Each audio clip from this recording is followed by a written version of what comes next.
ഈ ലോകത്തു നിന്ന് യാത്ര പറയേണ്ട ഒരു സമയമുണ്ട്. അതെത്ര വലിയ രാജാവാണെങ്കിലും എത്ര വലിയ നേതാവാണെങ്കിലും ഈ ലോകത്തോട് വിട പറയേണ്ട സമയമുണ്ട്. ആ സമയത്ത് നല്ല രൂപത്തിൽ മരിക്കാൻ കഴിയണേ. ഈ അടുത്ത സമയത്ത് കണ്ണൂർ ജില്ലയിൽ റഫ്നാസ് എന്ന് പറയുന്ന എസ്എസ്എഫിന്റെ പ്രവർത്തകൻ വിട പറഞ്ഞ കഥ നമ്മൾ കേട്ടില്ലയോ? സുബ്ഹാനല്ലാഹ്, പഠിക്കുന്ന സമയത്ത് ഒഴിവ് കിട്ടുമ്പോൾ തന്റെ കുടുംബത്തിന് അധ്വാനിക്കാൻ വേണ്ടി ജ്യൂസ് കടയിൽ ജ്യൂസ് അടിക്കാൻ നിന്ന ചെറുപ്പക്കാരനാണ്. 13-14 വയസ്സുള്ള ഒരു ചെറിയ കുട്ടിയാണ്. ആ കുട്ടി ഉമ്മാന്റെ അടുത്ത് വന്നിട്ട് പറയുകയാണ്, ഉമ്മ, ഞാനിതാ അധ്വാനിച്ചിട്ട് എന്റെ ഉമ്മയ്ക്കൊരു സ്വർണ്ണാഭരണം ഞാനെന്ന് വാങ്ങിത്തരികയാണെന്ന് പറഞ്ഞു ഒരു മോതിരം വാങ്ങിക്കൊടുത്ത മോനാണ്. സുബ്ഹാനല്ലാഹ്, റജബ് 27 അന്ന്, ഈ തൊട്ടടുത്ത ദിവസം ഈ മിഅ്റാജിന്റെ നോമ്പിന്റെ അന്ന് ആ ഫ്രിഡ്ജ് വൃത്തിയാക്കിക്കൊണ്ടിരിക്കുമ്പോ അതിൽ നിന്ന് ഷോക്കടിച്ചിട്ട് എന്റെ പ്രിയപ്പെട്ട എസ്എസ്എഫിന്റെ പ്രവർത്തകനായ റഫ്നാസ് തെറിച്ചു വീഴുന്നു.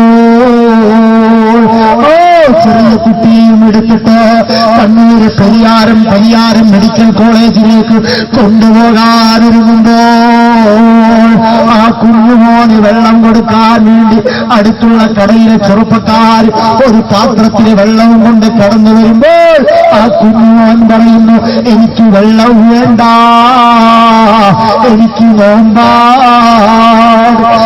മുറിക്കാൻ ഞാൻ തയ്യാറല്ല.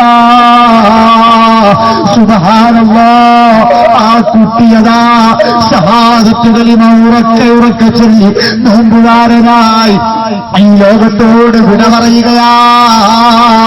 അങ്ങനെ മരിക്കാൻ കഴിയുന്നത് വലിയ ഭാഗ്യമല്ലയോ? അതിന് നമ്മളെല്ലാവരും മുത്തുനബിയെ മാറ്റി വെക്കുന്ന ജീവിതത്തിൽ കടന്നുകൂടാ.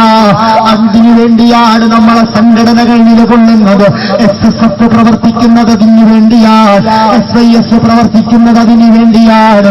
എന്റെ ശബ്ദം കേൾക്കുന്ന എസ്എസ്എഫിന്റെ ചെറുപ്പക്കാരോട് ഒരു വാക്ക് ഞാനൊന്ന് പറഞ്ഞോട്ടെ. നിങ്ങൾ ഭാഗ്യവാന്മാരാണ് കേട്ടോ ചെറുപ്പക്കാരെ. കാരണം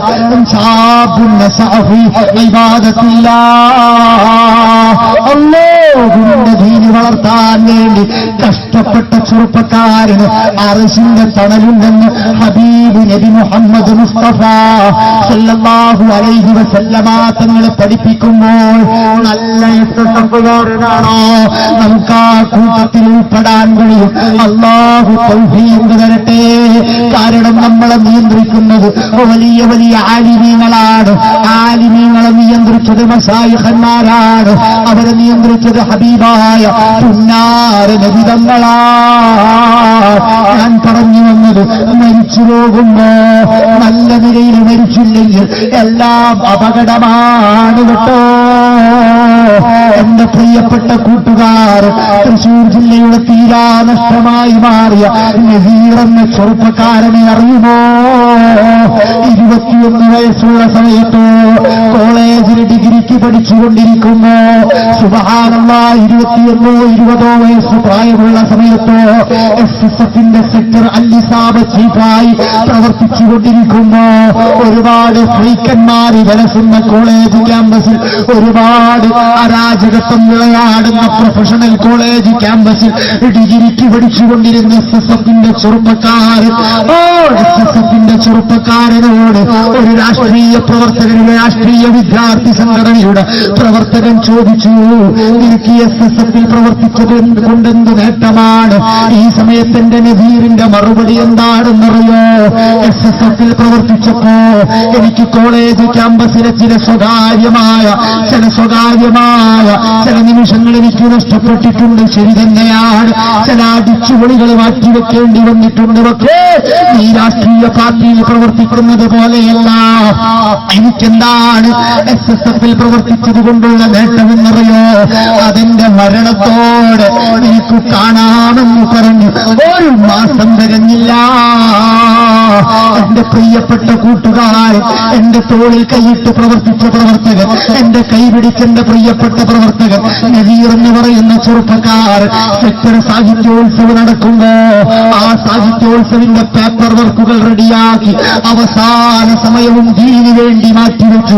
പിറ്റേന്ന് കോളേജിലേക്ക് പോകാനിരുന്നുമ്പോ രാത്രി 2 മണിക്ക് വന്ന് കിടന്നുറങ്ങിയ ചെറുപ്പക്കാരനാണ്. സുബ്ഹാനല്ലാഹ്, സുബ്ഹിക്ക് എഴുന്നേറ്റു, നിസ്കാരം കഴിഞ്ഞു, ഒരൽപ്പനേരം കൂടെ കിടന്നു, കുറച്ചു നേരം മയങ്ങിപ്പോയി. ഉറക്കത്തിൽ നിന്ന് എഴുന്നേറ്റു, പെട്ടെന്ന് കുളിച്ചു വൃത്തിയായി ഉമ്മയുടെ കയ്യിൽ നിന്ന് ഉമ്മ വാങ്ങിക്കൊടുത്ത 2 ചപ്പാത്തി കഷ്ണം വാങ്ങിക്കഴിച്ച്, ഉമ്മ ഞാൻ യാത്രയാവുകയാ, എനിക്ക് പോകേണ്ട സമയം അതിക്രമിച്ചിട്ടുണ്ട് എന്ന് പറഞ്ഞ് ബൈക്കുമെടുത്ത് കോളേജിലേക്ക് പോയി. ഏകദേശം 8 കിലോമീറ്ററുകൾക്ക് പുറത്തു വെച്ചു എന്റെ കൂട്ടുകാരന്റെ ഫോൺ വന്നപ്പോ ആ ഫോൺ എടുത്ത് സംസാരിച്ചതും ദീനാ. ആ ഫോണിലൂടെ പറഞ്ഞു, സാഹിത്യോത്സവിന്റെ പേപ്പർ വർക്കുകൾ റെഡിയാക്കിയിട്ടുണ്ട്, ഇനി നിങ്ങളൊക്കെ കൂടെ അത് നടത്തിയാൽ മതി എന്ന് പറഞ്ഞു. ആ ഫോൺ കട്ട് ചെയ്ത് 2-3 മിനിറ്റ് കഴിയുമ്പോഴേക്ക് ഒരു ബസ്സുമായി കൂട്ടിയിടിച്ചു എന്റെ പ്രിയപ്പെട്ട കൂട്ടുകാരൻ നദീർ എന്ന് പറയുന്ന ചെറുപ്പക്കാരൻ.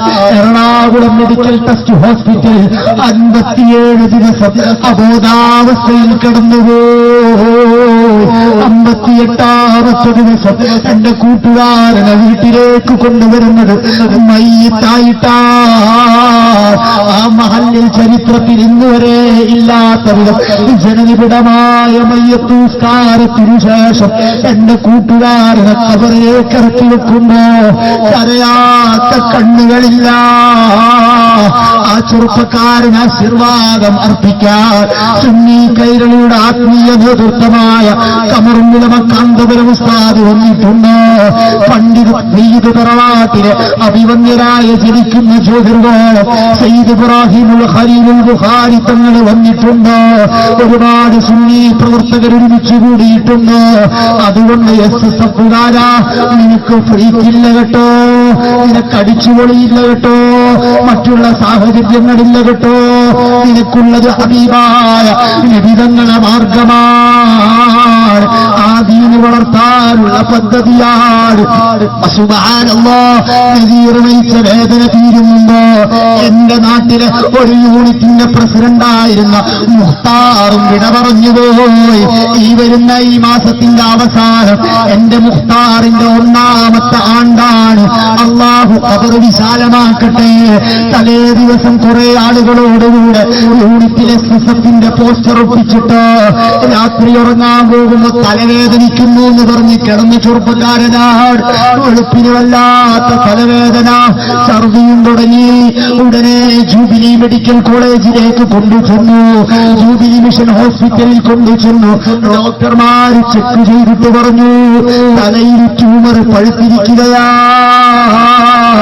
ഏകദേശം 10 മണിയാകുമ്പോഴേക്ക് മുഖ്താർ വിട പറയുകയാ. മുഖ്താറിന് വേണ്ടി മയ്യത്ത് നിസ്കരിക്കാൻ ആലിമീങ്ങൾ ഒരുമിച്ച് കൂടിയിട്ടുണ്ട്. ഒരുപാട് മഹാന്മാർ വന്നിട്ടുണ്ട്. നിഷ്കളങ്കരായ ചെറുപ്പക്കാർ ഒരുമിച്ച് കൂടിയിട്ടുണ്ട്. അങ്ങനെ രാജകീയമായൊരു മരണം വേണോ? രാജകീയമായൊരു യാത്രയെപ്പോഴോ? നിന്റെ ഫ്രീക്ക് വലിച്ചെറിഞ്ഞോളൂ, നിന്റെ അടിച്ചുപൊളി കളഞ്ഞോളൂ, ഹബീബിനെ പിൻപറ്റിക്കോളൂ. എന്റെ പ്രിയപ്പെട്ട ഉമ്മമാരെ, നമ്മളെ മക്കൾക്ക് നമ്മൾ ഡ്രസ് എടുക്കുമ്പോ, നമ്മളെ മക്കളെ മുടിവെട്ടാൻ പറഞ്ഞേക്കുമ്പോ, നമ്മളെ മക്കൾക്ക് ചെരുപ്പ് ധരിപ്പിക്കുമ്പോ, നമ്മളെ മക്കൾക്ക് സൗകര്യങ്ങൾ കൊടുക്കുമ്പോൾ ആ മക്കൾക്ക് ദീന് പഠിപ്പിക്കാൻ, ദീന് വളർത്താൻ ഉതകുന്നതാകണേ. ഇല്ലെങ്കിൽ അബദ്ധമാണ് കേട്ടോ. അതിനുവേണ്ടി നിങ്ങളെ മക്കളെ സുന്നത്തു ജമാഅത്തിന്റെ പ്രവർത്തനത്തിന് വിട്ടോളൂ. അതാ കുട്ടികളുടെ ഭാഗ്യമാണ്, നിങ്ങളെ ഭാഗ്യമാണ്. കാരണം കേരള ചരിത്രത്തിൽ എന്നല്ല ലോക ചരിത്രത്തിൽ സുബ്ഹാനല്ലാഹ്, മഗ്രിബ് നിസ്കാരാനന്തരം സൂറത്തുൽ മുൽക്ക് നിർബന്ധമായും പാരായണം ചെയ്യണമെന്ന്, ഖബർ രക്ഷയ്ക്ക് വേണ്ടി സൂറത്തുൽ മുൽക്ക് പാരായണം ചെയ്യണമെന്ന് സർക്കുലർ മുഖേന നിർദ്ദേശം കൊടുത്തൊരു സംഘടനയുണ്ടെങ്കിൽ അത് ഈ പ്രസ്ഥാനം മാത്രമാണ്. കഴിഞ്ഞില്ല. മരിച്ചുപോയ കുടുംബക്കാർക്ക് വേണ്ടി, മരണപ്പെട്ടുപോയ ഉമ്മാക്ക് വേണ്ടി, മരണപ്പെട്ടുപോയ ഉപ്പാക്ക് വേണ്ടി എല്ലാ വെള്ളിയാഴ്ചയും ഖബറിൽ പോയി ദുആ ചെയ്യണമെന്ന് പഠിപ്പിക്കുന്ന ഒരു സംഘടന കേരളത്തിലുണ്ടെങ്കിൽ അത് SSF മാത്രമാണ്. ആലിമീങ്ങളെ ചീത്ത പറയരുതെന്നും സയ്യിദന്മാരെ ആക്ഷേപിക്കരുതെന്നും പഠിപ്പിക്കുന്ന പ്രസ്ഥാനം കേരളത്തിലുണ്ടെങ്കിൽ, ഇന്ത്യയിലുണ്ടെങ്കിൽ അത് SSF മാത്രമാണ്. നിങ്ങളെ മക്കളെ സുന്നത്ത് ജമാഅത്തിന് വിട്ടോളൂ. പിന്നെ ആ മക്കളെ കൊണ്ട് നിങ്ങൾ പേടിക്കേണ്ടി വരില്ല, ആ മക്കളെ കൊണ്ട് നിങ്ങൾ വിഷമിക്കേണ്ടി വരില്ല. അല്ലാഹു തൗഫീഖ് തരട്ടെ. എന്റെ ചെറുപ്പക്കാരെ, ഹബീബായ പുന്നാര നബി തങ്ങളെ മാറ്റിവെച്ചുകൊണ്ട് നമുക്കൊരു മോഡല് വേണ്ട. ലോകം മടക്കി ഭരിച്ചിരുന്ന രാജാക്കന്മാർ, സിംഹാസനങ്ങളിൽ വിരാജിച്ച ചക്രവർത്തിമാർ മണ്ണിലടിയിൽ അമർന്നപ്പോൾ അവരെല്ലാം ഖബറിന്റെ ശിക്ഷ ഏറ്റുവാങ്ങിയവരാണ്. ശേഷം നമ്മളൊക്കെ മഹ്ശറിൽ ഒരുമിച്ച് കൂടേണ്ടവരാണ്. ആ സമയത്ത് എന്റെ പ്രിയപ്പെട്ട ചെറുപ്പക്കാരെ, നമ്മളെ മഹ്ശറാ ലോകത്ത്